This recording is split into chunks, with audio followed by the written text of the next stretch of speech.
colleague here who came up with this crazy AI generated background image. Thank you, Jeff. Well, welcome everybody. This is HTA's first webinar of 2025, Mastering Generative AI from Basic Concepts to Business Transformations. And we have a special guest today, and this is Isar, who owns Multiply AI, Multiply AI, and I've come to know Isar since 2023. Met him at CEDIA Expo 2023 when he presented there, and I've taken classes from him, and he's a guru. He's got an awesome podcast, which we'll get to later. So I keep up with AI personally through him. And the reason for this webinar today is listening to you, our dealers, wanting to know about AI and how is it going to affect your business? What can I do to stay ahead of the curve and not get run over by this train of called AI? And since he also spoke at CEDIA and also at the HTSA buying group, Isar knows our channel, and I'll get into the full bio in a minute after a couple housekeeping items. We have revamped our website. So doing a screen share here, our home screen looks massively different than it did a couple weeks ago. And it's designed to be, beautiful, engaging, and it features the best work out there in the channel, and all links back to HTA dealers and supporting brands.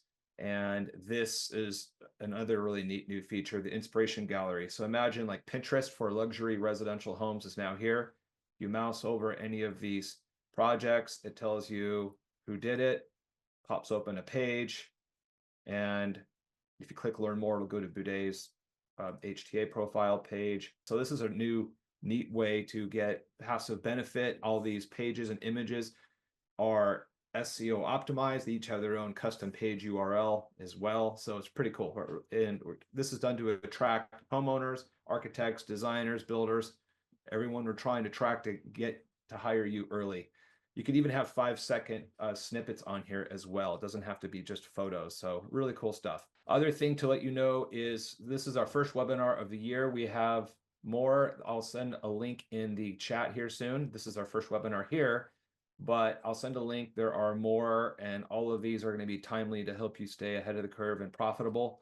And so that's coming up. And also for HTA members, we have our first town hall meeting next Wednesday at this exact time. And this is the open format meeting. It's not a webinar, but cameras on, mics on, where we chat and about the industry. If you have any questions on marketing, sales strategy, marketing strategy, how to use your HTA tools to leverage yourself and create better relationships with trade partners, show up next week at that time. So the registration link will be in the chat. And we also want to thank, of course, all of our supporting brand members, which you'll see in the tiles surrounding us right here. All on the tiles here are platinum, gold, and silver supporting brands are the ones that make webinars like this possible, and they invest in you, the best in the industry, to get hired earlier, and are part of our outreach to get the message of HTA out to architects, designers, and builders. So we want to thank them, and they are linked in our resource guide on our website and also in our newsletters that we get. Okay, so now our special guest, Isar. And he is quite an accomplished gentleman. So I'm going to read his bio. He knows what he's talking about. So, and I love this because I love flying too. So from commanding F-16 fighter jets, I mean, how rad is that? To leading 4 companies, Isar spent decades guiding leaders from training elite pilots to mentoring today's executives and business leaders. And a true AI visionary, Isar's game-changing AI business transformation course, I took that, custom AI workshops and strategic consulting have revolutionized hundreds of companies from agile startups to multi-billion-dollar enterprises, and I'll add integrators too. His unique ability to translate complex AI technology into actionable business strategies has made him the go-to advisor for CEOs and corporate boards seeking to lead in the AI era. With infectious enthusiasm and deep expertise, Isar combines battle-tested business leadership with hands-on AI experience to deliver knowledge that inspires action. His natural talent for mentorship and passion for technology create an unforgettable learning experience that transforms both individuals and organizations. When he's not reshaping the business landscape, Isar hosts the popular Leveraging AI podcast. I highly recommend that. Enjoys traveling with his family and stays competitive on the soccer field and pickleball court. Okay, Isar, mic is yours. Thank you so much. What a great introduction. A little technical thing. I can't on the chat, I can only chat with you rather than with everyone. And I don't know if that's like a permission thing. So if you can change that, would be great. If not, whenever I post stuff, just repost it to everybody else. So that's for that. Because I literally just tried and I don't have the drop down menu. That's the only option I have. But thank you so much. Great to see everybody. If you guys can say in the chat quickly, kind of like the company you're from and where are you in your AI process, I will kind of glance on that while I'm doing my thing. And it will give me an idea where everybody is, like total beginners. I know a little bit. We have all the systems and processes figured out. Like, kind of tell me where you're at in the journey. Don't be shy. Most people are probably total beginners or very close to that. So, our goal for today, and I will share my screen, is to take you on a very fast, high-paced journey through where we are at in the world of AI and what can you do with it in your business right now and what you'll probably be able to do with it in the next few years. And that, I think, will help you understand better and prepare better for what is coming. So let's get started. So, well, as I mentioned, we're going to cover current use cases. We'll do a little bit of intro, current use cases, what's coming in the next 2 or 3 years, and what you need to do, literally like a checklist that you need to follow if you want to be successful in that. The first question that I want to ask is, who used AI a little bit in the past 2 years? Just say yes or no in the chat. Hey, Isar, just one quick thing. The chat is disabled, so I'll try to do that in the back end, but put it in the Q&A, folks, because the Q&A does work. Oh, okay. And So I need to we'll open put the it there Q&A instead of thing. chat in the meantime. Yeah. All right, sorry. Yeah, no worries. Q&A, Q&A, Q&A, Q&A. Cool. So yeah, so just say yes or no in the Q&A. Yes, yes, yes. I'm a beginner. Chat some. Yes, yes. Okay, so everybody used it a little bit. Who is using AI? So second question. Stop with the first one. Who is using AI at work daily, like every single day, for work-related stuff? Yes, no, a little bit. ChatGPT. Okay, who's using it for, has systems, processes, training, everything figured out across their businesses?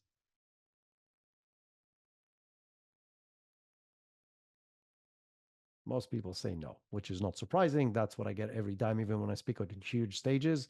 Okay, so then the last question that is coming is, who used AI before ChatGPT came out?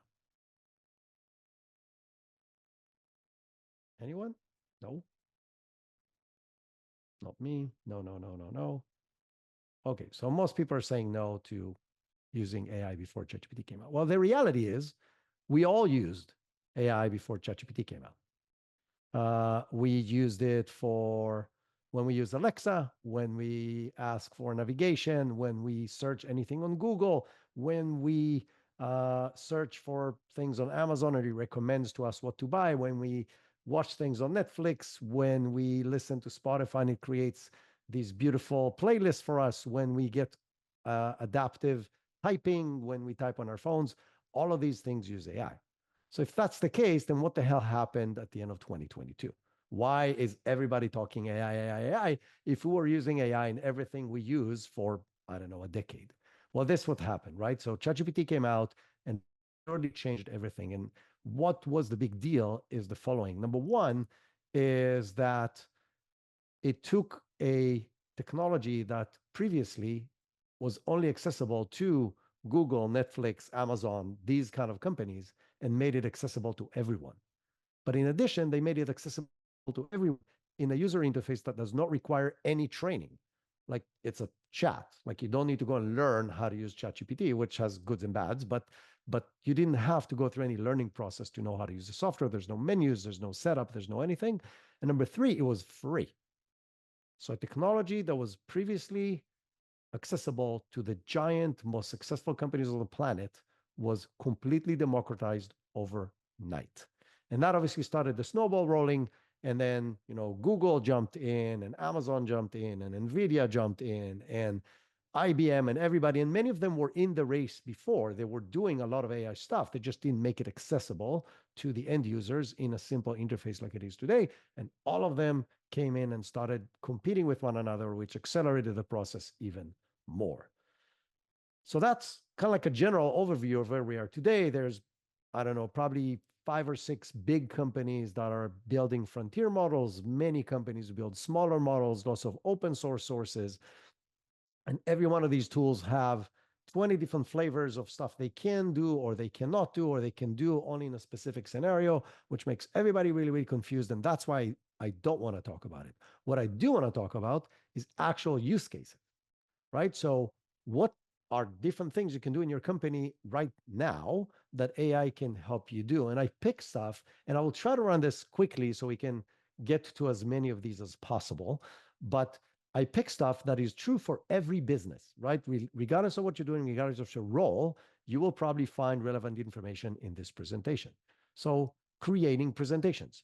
How many of you, and again, you can write it in the Q&A, how many of you create presentations regularly? And that might be once a month, once a week, every day. How many of you create presentations?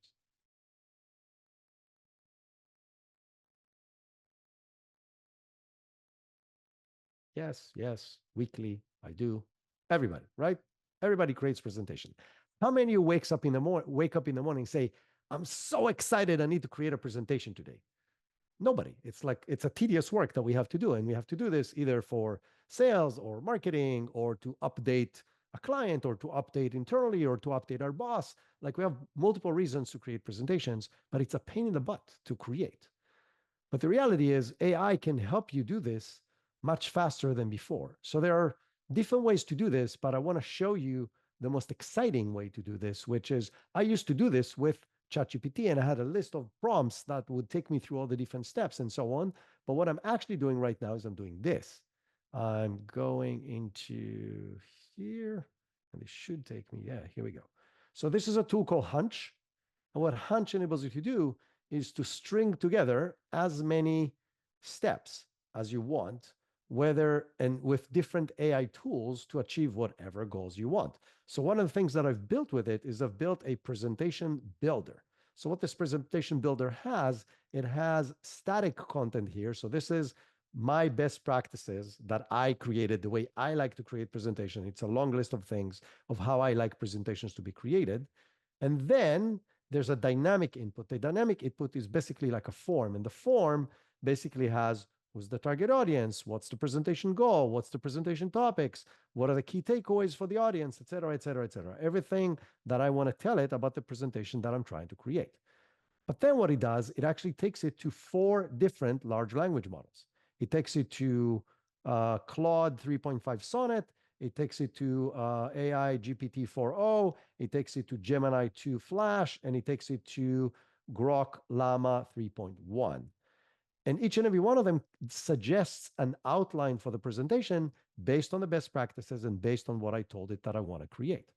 But then it goes to one of those thinking models. And those of you who don't know that, there has been a transition in the past 2 or 3 months from the traditional large language models to what's called reasoning large language models. They can think through more complex problems. So this one acts like an editor. It gets 4 different versions of the presentation, and instead of picking the best one, it picks the best of them all, and it combines them into a new output that is the best outline that combines the ideas of all 4 large language models. So I'm getting this amazing outline. What I do then, now that I have a great outline, I send it to the tool that in my eyes, for my style, is still the best writer as far as making it sound very human. And that is Claude 3.5 Sonnet. And in here, what I'm doing, and by the way, every one of these blocks has like a long prompt. So you can see this is my prompt for just this one step. And so what this does, this takes the output of this, like the outline, plus my instructions and best practices from the beginning. And for every slide, it creates the headline, the 3 bullet points that's going to appear on the screen, and the speaker notes, what you need to actually say. And you'll see in my slides, there's very little text on my slides. So I need long, detailed speaker notes to know what I want to talk about. So it does it for each and every one of the slides. Then I send it to a different tool to suggest what I want the graphics to be. So give me 3 different options for the graphics. And so you can see that for slide number 1, it gave me 3 different options, slide number 2, 3 different options, and so on. I then go ahead and define which one I would like. So this is my input, the human input of which of the options it's created I like. And then it goes here and it defines a general style for the overall presentation based on the one that I've created and the target audience. And it creates for each slide a very detailed description of what needs to be in the image of the slide. Then it sends it to 3 different image generation AI tools. So it sends it to Flux 1.1, ideogram, and stable diffusion. And each and every one of them creates its own variations of the images for the slides. And so you can see they're kind of the same. You can see the first one is like a light bulb, and I'll make it bigger, more kind of like a light bulb, and this one is like a tangled wire. And if I go to the second one, you'll see it's kind of the same thing. It's like a tangled wire and the light bulb. And if I keep on going, the map, and then the shield, and the same thing down here.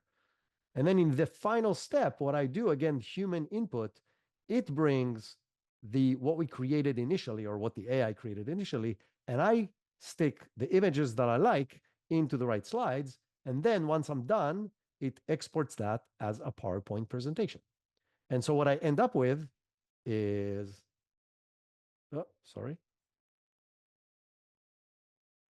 is this. This is in PowerPoint, and you can see all the slides, and you can see how gorgeous they look like. And all I had to do is tell it what kind of presentation I'm trying to do, who's the target audience, and so on, and pick the graphics that I like. And that creates amazing presentations.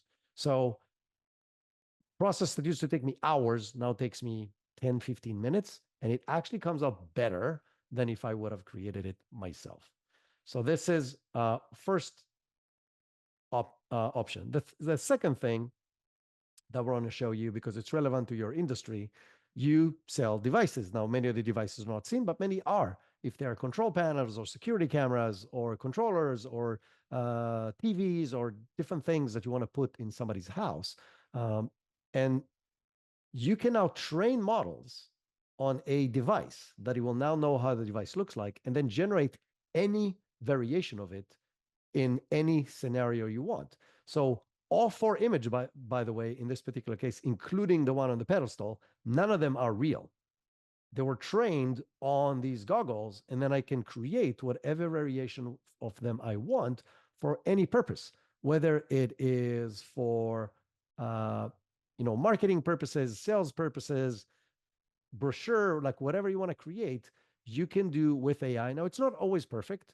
2 out of every 5 are going to be weird, but it's free or very close to free. And so if I can create 50 of them, and 35 of them are going to be good, and 10 are going to be incredible, and 5 are going to be, this is shit, I can't use it, I don't really care, because the entire 50 cost me $2, which if I had to do like a photo shoot or give it to a graphic designer to create, would have cost me significantly more. Let's talk about mapping business processes. How many of you, again, you can answer in the chat and try to be fair. I know it's hard, but it's harsh mostly on ourselves. How many of you in your business have a process that only Jane or Joe or Jill knows how to do?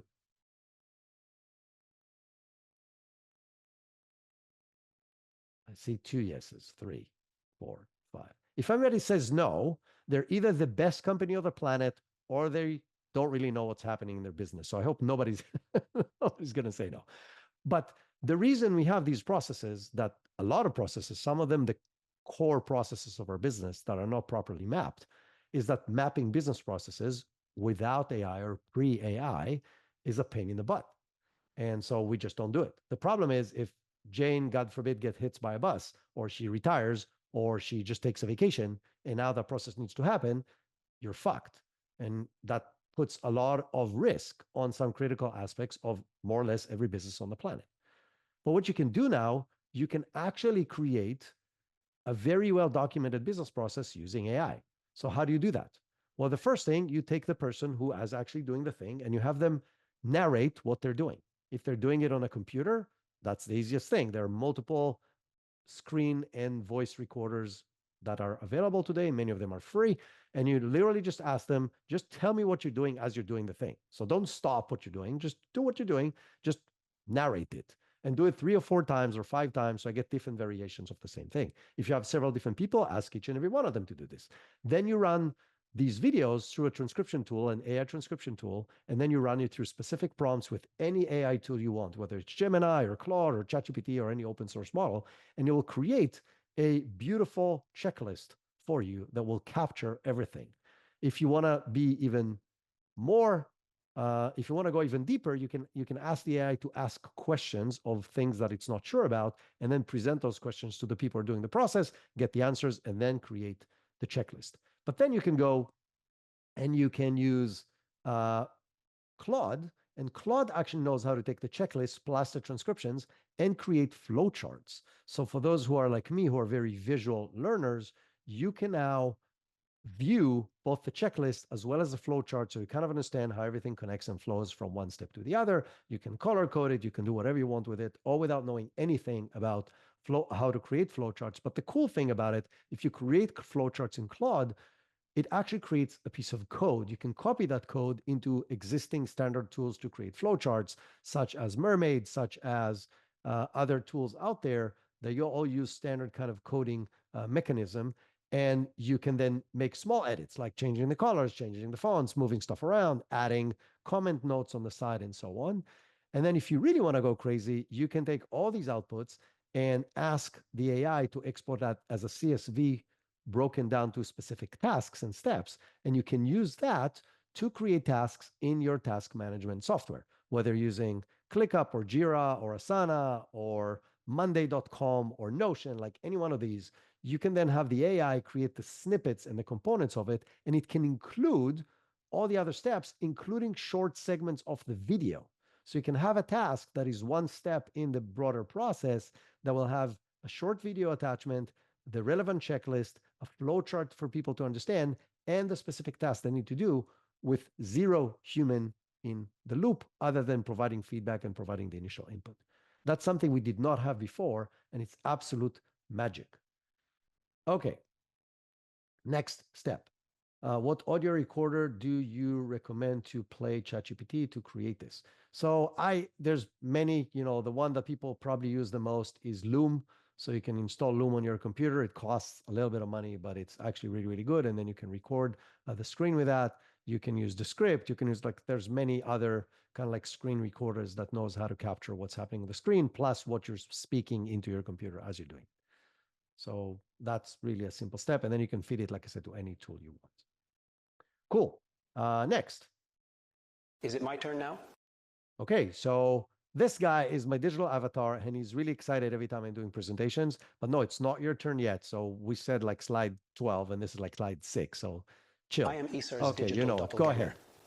And Isar asked me to share with you why you need a digital doppelganger. Well, first, I am better looking and I am funnier than Isar. I never say or between words unless I am told to. And I speak more than 70 languages. Entonces, si tienes clientes que hablan español, ou clientes em potencial que falam português, ou si vous souhaitez vous étendre en France, I am your guy. I also get the text right in the first take. Every time, not like my human amateur that is in front of you on stage. So every time Isar wants to record training videos, announcements, or any other boring tasks that take him a lot of time, he uses a large language model like ChatGPT or Claude to write the script, and I get the job done. What used to take him hours takes me minutes. So who is the doppelganger, huh? Who's the doppelganger, huh? Anyway, this is a great technology that exists today that allows you to create videos of yourself or other people in the company or random avatars. All these tools come with multiple built-in avatars that you can use, and you can create videos for training, for marketing, for sales, for whatever you want. I will provide later on, I just don't want to stop here for every single thing. I will send Josh a list with links to all the different tools that I use to create this, and you guys will have access to all of them. But great question. Thank you. Data to insight. So many of us have huge amounts of data coming from multiple tools that each and every one of them is a separate silo. But what if you wanted to take the data and turn it into a report? This could be an inventory report. This could be a quarterly status report. This could be a financial report. This could be a industry sales report. This could be whatever you want, as long as you have the data and it can come from multiple sources. And you can do this today. And again, I just want to show you the output of the report. The report is this is just something I've done for one of my clients as an example, but you can see it has an executive summary, it has financial performance, trailing 12 months, it has graphs, it has charts, it has summaries, it has this entire report took me about 25 minutes to create, and about 5 to 7 minutes out of the 25 minutes was making it look nice in the PDF document. And so you can create these kind of things today by just using a tool like ChatGPT and its ability to analyze large amounts of data, asking the right questions, asking it to create the right components. So you still need to think, by the way, you can start by asking what would make a great report, and we'll give you a general outline, but you need to know what will be relevant to your target audience. Make sure that you create those components and then just put them together as a document, and you are good to go. And like I said, stuff that used to take hours now takes minutes, and it's nothing short of magic when you start using these tools for these kind of things. Okay, let's go back to here.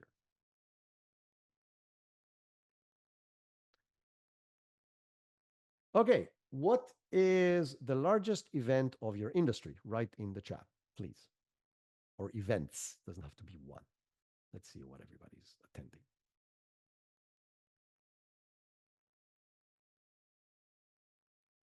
ISC, CEDIA. I kind of assumed CEDIA would be, or Lightapalooza.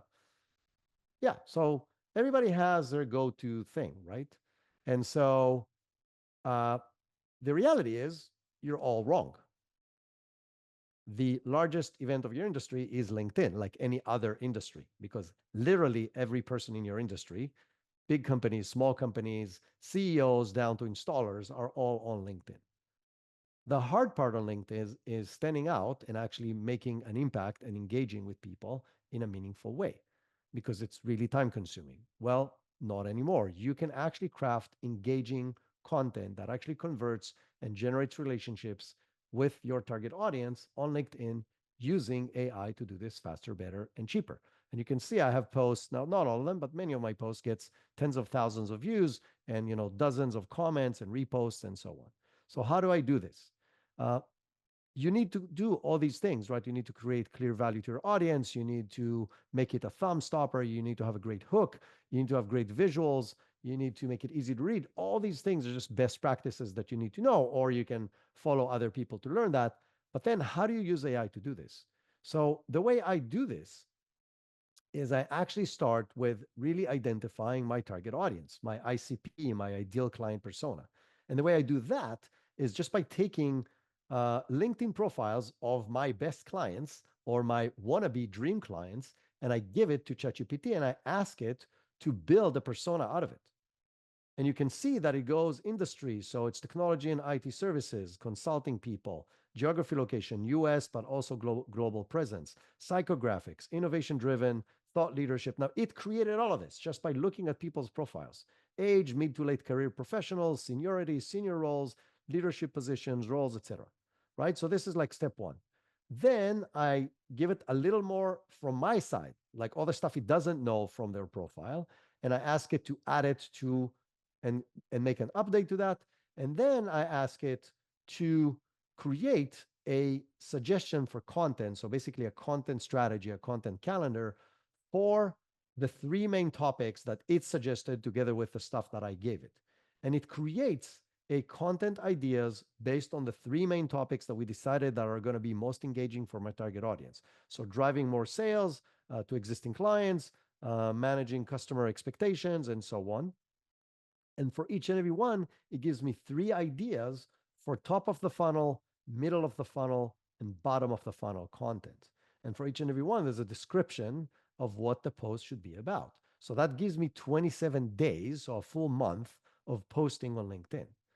Then I take a specific example and I work on that particular example after I'm asking it how much should I focus on each and every one of the components. So it tells me on Monday, you should post for this, on Tuesday, you should post for that, and so on. So now I know what I need to do.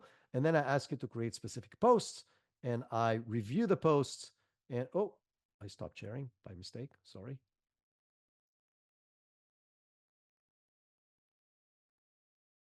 And I just need to move this thing. Here we go. And then I ask you to create posts. I review the posts and I make whatever changes I need and I move them over. Another thing that I have is we've defined the ICP. I also, like I said, I add my knowledge.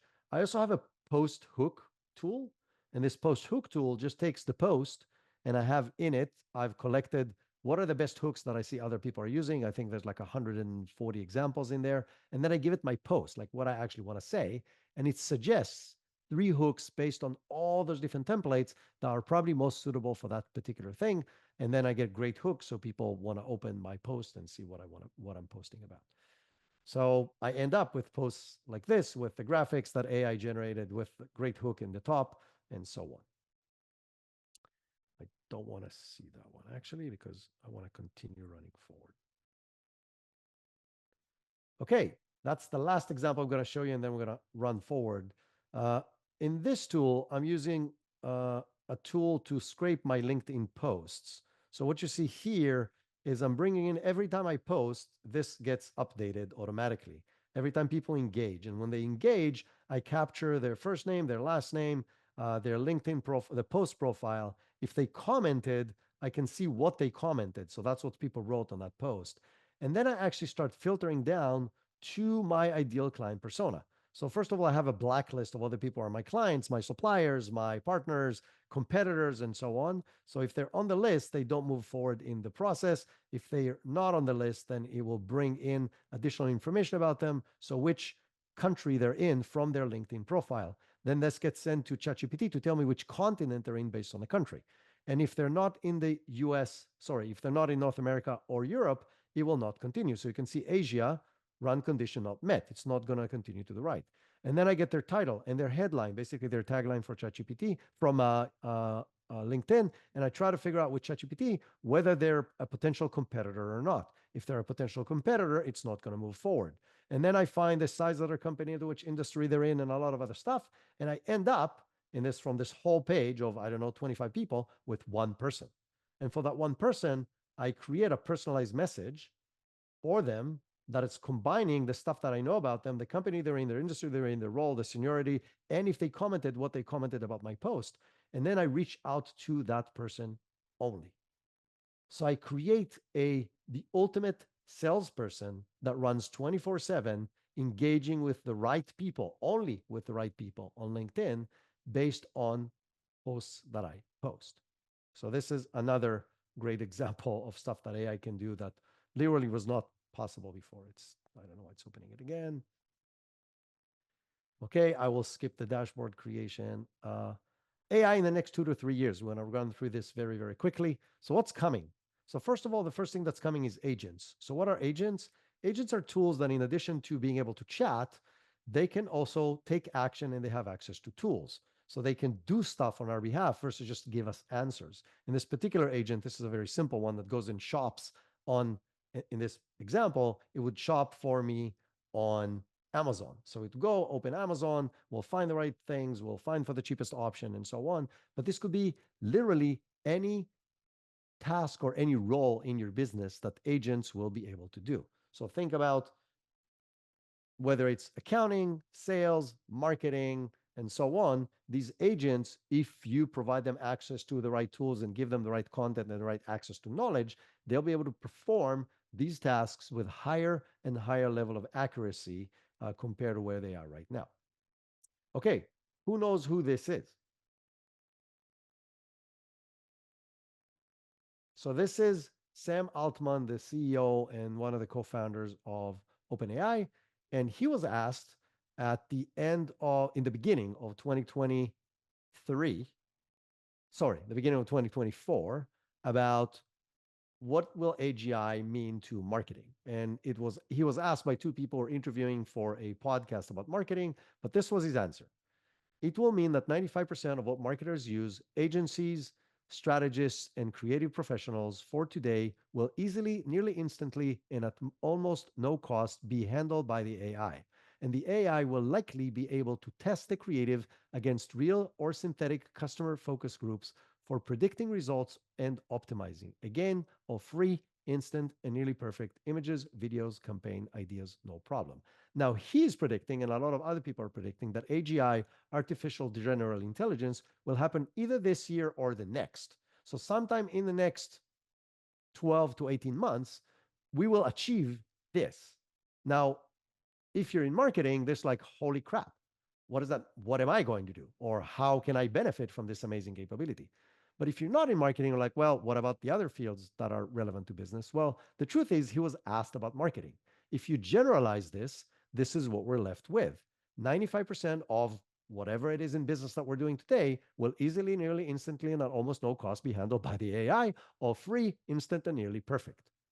That's the future we're walking into. And the future, this future, based on the top people in the industry, is coming in the very, very near future. So the other thing that he said, and he said that late last year, said, we believe that in 2025, we may see the first AI agents join the workforce and materially change the output of companies. That's very recent.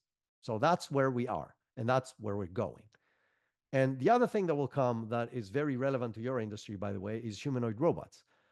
Now, they will be everywhere, and they will show up more and more in more and more places in the next 5 years. The reason I'm saying it's very relevant to your industry, because some of the companies in China are already pre-selling these for $25,000 a pop.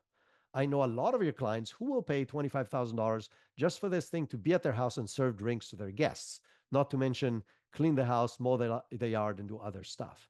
And so the price point of these things are going from, it used to be millions, then hundreds of thousands. Now we're talking about tens of thousands of dollars for robots that will be able to be trained and do a lot of actions in people's homes at price points that your clients are already willing to pay. And so just putting it out there.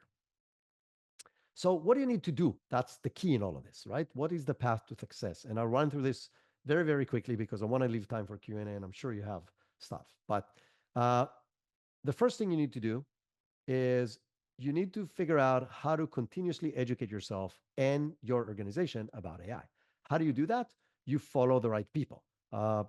Josh already shared, I have a podcast called Leveraging AI, 2 episodes a week, lots of useful knowledge, both practical, tactical, how-to, as well as what's happening in the news. But there are thousands of other people like me out there that are deep into the AI world that are sharing content on your favorite platforms. So pick the platform you're already on, whether you're on X or TikTok or Instagram or LinkedIn or YouTube, wherever you are. Find people who are experts on AI across different topics. So people share practical knowledge, how to, people who share what's happening in the industry and so on, and follow them. But that's great for you. But how do you make sure the rest of your organization gets educated? Well, the trick for that is item number 2, which is the core key for success in this transition, which is you need in your business an AI committee. What is an AI committee? It's the group that is in charge of moving the company forward, making sure it's done fast, safe, and efficient. So who do you want in the committee? You want people from all departments to get them represented, both as far as their needs, as well as have champions in different departments. You want geeks in the committee because they'll then be like me and they will go between 10 p.m. and 3 a.m. figuring stuff out because they find it cool. And then you're just going to all benefit from that. But the committee is also in charge of continuous education. You can divide and conquer different people, follow different people in the committee, follow different people in the AI industry, collectively collecting the information and educating the rest of the company, creating dedicated training sessions, and so on. The committee also needs resources. And the first thing the committee needs, so when I say resources, is time, money, access to tools and stuff like that, IT, and so on. But the first thing they need to do is to define the AI policies and ethical guidelines of your business. There is, based on the recent research from multiple large organizations who do research in the world, the big consulting firms and so on, Ernst & Young, McKinsey, and these guys, about 70% of employees say they bring their own AI to work. Meaning, whether you're blocking stuff on your IPs or you just don't have any clear policies, people will bring AI on their phone and use ChatGPT to do stuff you don't necessarily want them to do. And that's because people avoid defining the policies and then they get stuck with, oh my God, like what are we going to do if people use it? Well, they're already using it. So you better define the policies, what's acceptable, what's not acceptable, which data you can use with each tools, what IT infrastructure is required to do whatever step with whatever data, as well as ethical guidelines. What is okay to do from a this is what we believe in as a company. This is our core values. This is what we are expecting you to use AI for and not use AI for. Assessment. So you want to do 3 different assessments. The first one is a strategy assessment. So the strategy assessment is basically looking and asking yourself and your leadership team, what is going to change in your industry because your clients will have access to AI? What will become less attractive than it is today, and hence will reduce your ability to make money? The value of what you do right now will shrink or be eliminated because everybody will have access to AI. So that's question number 1. Question number 2 on the strategic side is the flip side of that. What new services can you provide to your existing clients that you couldn't provide before because you have access to AI? And number 3 on the strategic side is what kind of new clients can you serve that you couldn't serve before because the ROI wasn't there, because now you can do things with AI in a much more efficient way. So these are the strategic questions. The HR skills gap analysis, you need to figure out what your employees need to know in order for your company to be successful based on the strategic decision that you've made, and what are the gaps you have right now. And then you have 2 options. You can either train your people on how to use AI for these different things, or you can hire people from the outside who have these skills. By the way, there's a quasi solution of bringing people like me. So I'm an educator and a consultant, and I do a lot of these kind of things with companies who would come in, help with the education, help with setting things up, and then would step aside and the company kind of continues on its own. So that's kind of like a quasi solution between training and hiring people. Low-hanging fruit. So you want to look at tasks that you can implement immediately in which AI can give you big efficiencies, like some of the examples that I gave you in this presentation. And you want to start allowing people to implement them according to the policies and guidelines. So as long as they're using the right tools in the right places with the right data and not doing the wrong things, encourage people to do that, which is something we're going to talk about in a minute. But the next thing, you need to develop a plan. The plan needs to have clear KPIs, or what happens first, what happens second, what happens third. That includes training, includes IT resources, includes data security, and all the other stuff that needs to be very detailed based on all the assessments that you've done. You want to look at, as I mentioned, tools, infrastructure, processes. You need to do risk mitigation, and that's on both what the AI can be exposed to as far as data, but also what kind of AI we're allowing to engage with the outside world on our behalf, and what's the risk in that, and so on. And then, as I mentioned, you want to figure out how you want to train people and how you want to hire people for this new era of AI. So once you have that in place, you want to encourage AI usage. How do you encourage AI usage? Well, you do that by showing to people that it's important and that it's driving success in the company. You talk about this in all hands. You talk about this in department meetings. You share success stories from people. You provide them access to stuff they need, and if they're asking for it, and so on. This is how you encourage AI usage. You can gamify it. The person or department that does the best thing with AI in every week or every month will get X, tickets to the cinema, PTO, whatever it is you want to give them to make it fun and engaging. You want to have a prompt library. This is a very tactical item, and this is the last thing I added to this list, but most people don't have it, and I find it to be very helpful.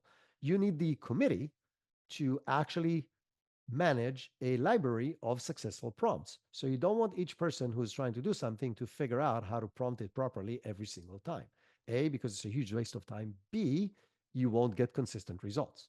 But if somebody figured out a great prompt to do something in tool X, save it to a shareable something, and then everybody can use that prompt and everybody can benefit from it until the next time somebody figures out a better prompt. The committee evaluates that. If they think it's actually better, they will replace the shareable prompt, and then everybody can benefit from that as well.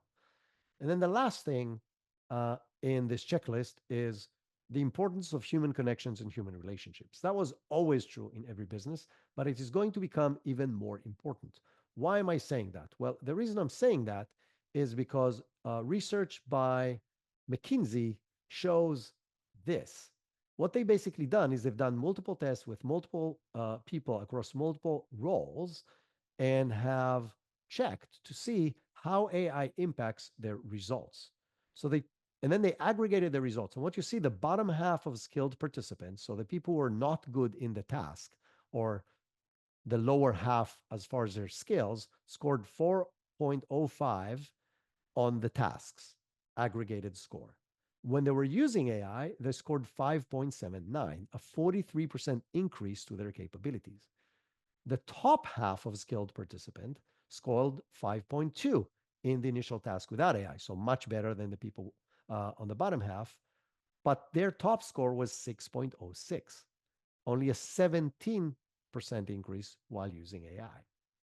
Now, what does that tell us? It tells us that AI helps more people with less skills. But if you aggregate that to the company level, the gaps in capability between companies is going to shrink, because a lot of the stuff is going to be vanilla and everybody will be able to do it really, really well. Because remember, 95% of the stuff that we do today, AI will do almost instantly, almost free, blah, blah, blah, all the stuff that Sam Altman said. So what's going to be the differentiator?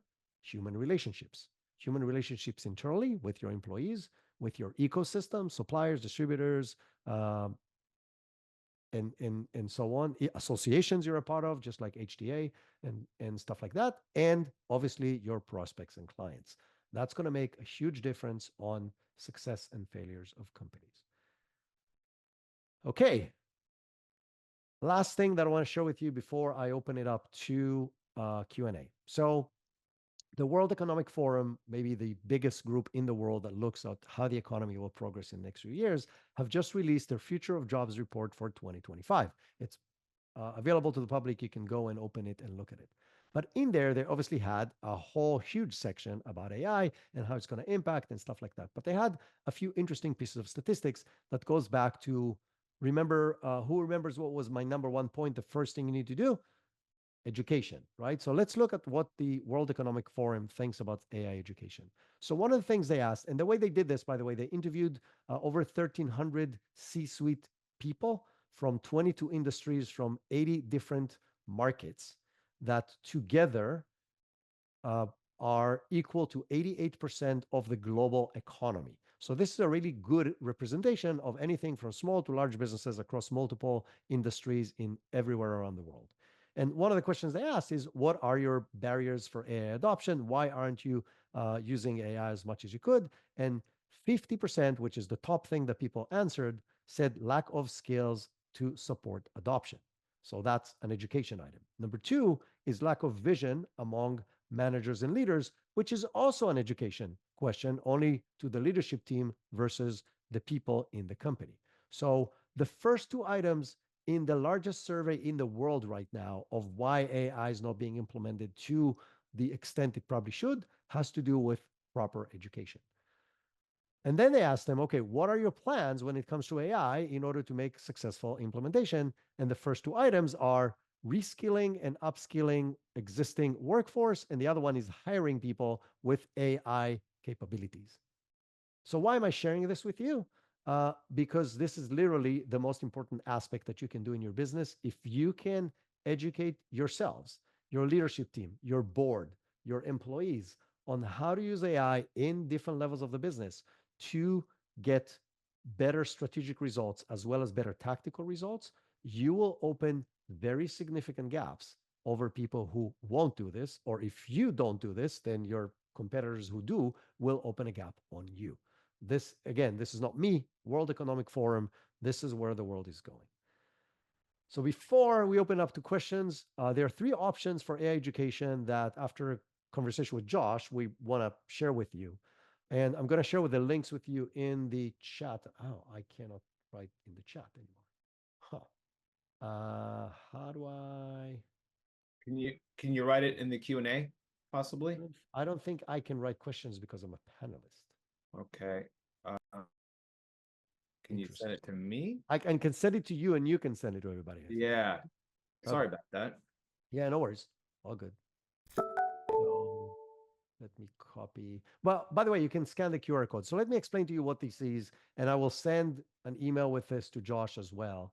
But the first one on the left, the first QR code on the left, I'm teaching the AI Business Transformation course. I've been teaching it since April of 2023. So either higher hundreds or lower thousands of companies have been through that course and literally transformed their businesses. During that, Josh mentioned he took that course. This course gets updated every time I run it, which is at least once a month, sometimes twice a month. So most of these courses are private. So I usually come in specific companies or organizations, come and bring me over to teach their people. About once a quarter, I have the bandwidth to open a public course. The next public course happens to be starting this Monday. So if you want to take the opportunity to do that, you can sign up for the AI Business Transformation course. It's every Monday, 12 to 2 p.m. Eastern Time for 4 weeks. So it's 8 hours with me. I'm the instructor, and I'm going to walk you through everything you need to know, going deep into multiple use cases and the right tools and the right processes and the right prompting on how to actually implement AI successfully across multiple aspects of the business. And we end with kind of like what I did with you today in 5 minutes, but we spend an hour on how to actually implement it successfully in your company. So it takes you through from wherever you are in your current level to how to do different use cases, all the way to this is the process you need to implement in your business. So this is option one. Option two, that is very interesting, is creating an HTSA specific course somewhere around the April timeframe, maybe a little earlier, but we'll have to figure it out with people who are interested. And so, as I mentioned, this is most of what I do. Most of the courses that I teach are tailored to specific organization in your specific industry. I've done courses with HTSA members either 4 or 5 times already, and we're actually planning the next one as well. And so the benefit of doing a custom course is that all the examples and all the tools and all the use cases are all specific to your industry versus being generic. And so this makes it much more valuable. But to do that, we need a minimum number of people to participate.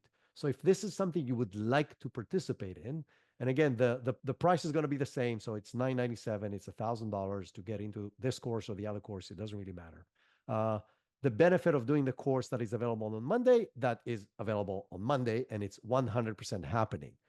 You can do both, meaning you can sign up for the course right now and then say, yes, I would be interested in sending other people from my business if we're doing an HTA course, or I would, and I'll probably give you a discount if you want to take the course again, if you do the course on Monday. But I am a huge believer in custom courses because they just provide more value. But again, I don't know if it's going to happen. And if it happens, it's 2 months later, at least. And so if you're interested in doing this quickly, this is the right place to go. And then the last thing is completely free. It's available every single week, all the time. There's already 150 something or 160 something episodes are already available. And that's the Leveraging AI podcast. There's 2 episodes every single week. One episode is news, and it happens every weekend, every Saturday. And one episode is I find the best practitioners on the planet, and they share exactly how they do a specific use case with AI that is business related. And so you have probably more than 80 of them right now that you can go through if you go to the past. So now I will stop sharing.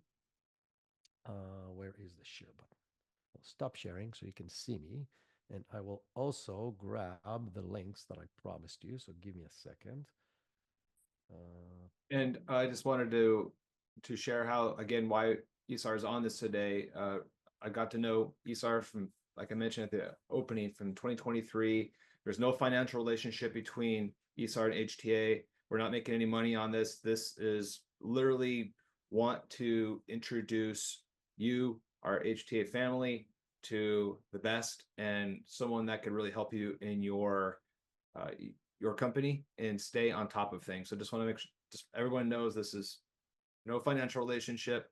Want you to learn from the best. And as you can see, Isar knows what the heck he's talking about. And it's such a fast changing landscape. I really suggest subscribing to his podcast too, because it's we were talking the other day. It's like, Isar, you're drinking from a fire hose to stay on top of this industry, aren't you? And he goes, yeah, it's like almost like 2 fire hoses, right? Because boom, boom, boom, boom, this is happening so quick. So I looked at him personally. I might listen to the podcast to kind of realign, like what do I really need to pay attention to? What's fluff? What's going on? Where's the trends going? Yeah, and I first of all, thank you for those additional clarifications. I shared with you in the chat the links to the course on Monday. Then there's a bit.ly link to a form if you're interested in an HTA specific thing. The form has no money related anything. It's just we're trying to gauge, Josh and I, if there's an interest. If there's an interest, Josh and I will figure out how to put the course together and how to make it work. And so the middle link, for some reason, is not a link, but if you copy that bit.ly thing from the chat, it will actually, and put it in a browser, it will actually work. Let me try. And that's in chat now, everybody. That's in there now. Now there's questions, and I don't know if you can enable everybody to open their microphones. I think that's going to be easy. What I would suggest is if you have a question, use the raise your hand feature and I'll be able to promote you to panelist, and then you'll be able to turn on your mic and camera for that matter. So raise your hand and we will you'll be able to ask your question that way. And there's a couple written in Q&A as well. So I'm looking at those. So one of them is, what kind of AI products are most secure to provide in-house data? Should we consider some sort of local storage solution to keep data sets? So it depends. It depends how secure you want to keep your data. It depends how what the level of risk is with that data getting out to the world. The reality is, all the big tools out there, if you get the right level of licensing, do not train on your data. And so if you are currently trusting Microsoft with your data because they're hosting all your data and they see all your emails and so on, you should trust them with the AI stuff as well. Same thing on AWS and Amazon, same thing on this, same thing with ChatGPT if you get the right level of license, same thing with Claude if you get the right level of license, Gemini, etc. So all of them, once you get to the paid tiers, they don't train on your data. Obviously, don't take this on face value. Take this to your lawyers or to your data people and say, okay, this is what we're signing up for. Is this good enough for that kind of data to do this? The other thing is, again, you can mix and match. You can tell your employees, you can use ChatGPT that we have the paid version for all of that, but not for this kind of data. This data should stay away, going back to the policies and guidelines. Now, as far as running your own hosted environment, that also became very, very easy in the past 6 to 9 months, because all the big hosting platforms, so whether it's Microsoft Azure, AWS, from Amazon, or Google Cloud, all are providing open source models that can run on that environment, meaning you can keep a box secure while running really capable large language models on your existing data in that platform. So all the options are there. The benefit of using an existing chatbot is that there's zero overhead and there's zero setup time. Like, you can start using it tomorrow. Is it as secure as running a closed box? No, but that closed box means you need IT resources, you need a setup, you need people who know how to handle this. When there's a new version comes out, you need to go and update. So there's an IT overhead to that. But if your data has to stay, if you're a lawyer or if you're a financial institution and you're highly regulated, you probably don't have a choice. But if you're not, I would argue that having a terms and conditions with your AI company saying they're not using your data for anything should be good enough. That's my personal opinion. Again, take this with your lawyers. The next question was, do you use AI to write and generate your voice for the podcast? No, the podcast is actually me. And I do, like I said, 2 episodes a week. The interviews is me actually interviewing actual people, even though very, very early on, I think I'm the first person on the planet, probably back in April of 2023, that interviewed ChatGPT for one of my first podcasts. And I actually used my daughter's voice, because back then there was no voice option in ChatGPT. I trained an AI on my daughter's voice, and that voice spoke as ChatGPT. So if you want to check that interesting experiment that is now almost 2 years old, you can scroll back on the podcast and check it out. What tools do you use to create your avatar and have the ability to talk in multiple languages? So there's several different tools. Again, I will send you links to all of them. The 2 leading tools today, one is called HeyGen, the other one is called Synthesia, but there's a bunch of others. I use HeyGen for most of my stuff. There's, like, all the other tools, by the way, you shouldn't get an annual license for any of them, even though they offer you 20, 30% off, because they keep upping each other on capabilities. And once every couple of months, there's going to be a capability that's like, holy crap, I need this because this particular capability really changes the way I run my business, and then just switch. Now, sometimes it's not easy to switch. Sometimes there's, okay, I'm already used to it and the difference is not that big and so on. But But yeah, you need to stay ahead and kind of know what tools are out there, at least for the big things that you're doing regularly. Any other questions? We're at 3. Can you please type the name of the tools? Yeah, like I said, I will send an email with all the links to everything, because otherwise I'll be typing tools for the next 5 minutes. So I will send the list to Josh. And Josh, please, you have everybody's emails that were on this call. Josh will distribute the list with the links to all of them, so you won't miss anything. That Because I sounds can't type. Like, even if I type, it doesn't go to you, it goes to Josh. yeah. I just put HeyGen as one you just talked about. I was blown away on that on the class set, and from the knowledge I got from you, learned about that and blew my mind. Like, this can't be real, but it is. So yeah, it's awesome, and I can see how we're going to use some of these tools at HTA. Of course, is the whole point of taking that to make us more streamlined as well. And also, I could see that and replicating myself to help our dealers with their marketing too. You know, as a CEO of an association, and I'm offering myself to do all these things, you know, on behalf of our dealers. I can't copy and paste myself, but now I kind of can in a realistic way that's still beneficial that no one's ever going to know. So I don't consider it cheating, because there's still some custom stuff I have to do for each one of these. But I could see it just being a help and our association towards our members. Hope this is, I'm sure it was very beneficial for everyone that attended, learned some things, open your mind. You know, it's amazing what you can do. You just have to think differently, because now you have a tool that could allow you to do things that you would never even have thought of a couple of years ago now. So that's the other thing that I noticed by continually staying on top of this. I keep thinking like, oh, well, what about that then? What about that then? And then you kind of expand your mind. So here we go. And like I said, everyone that's registered, I have your emails. We'll send those tools out, so you have what we have today. This is being recorded. This will, you will also have a link to this as well, especially HTA members. That'll be in your private Mindshare webinar link, but we'll put this on the public YouTube page too. Since this is a public webinar, this will be out there for you to see as well. And we'll edit the video, so we'll have those on the slide as well. So Jeff here helps with doing our editing. Thank you, everybody. And also, the first thing in the chat earlier on is other webinars to sign up for the remainder of the year. And if you want to get that customized one that Isar is going to do probably March or April or so, that's going to be really cool, because the one I took was more general, but how neat would it be to have one focused on what you do as integrators? Because Isar has been around CEDIA for a while and HTSA, so he's been immersed in our industry already and understands what we do in this channel. Thank you very much, everybody. Until next time, Isar, thank you so much for sharing your immense wisdom on this topic, and we'll see you next time. Thank you so much. This was a real pleasure.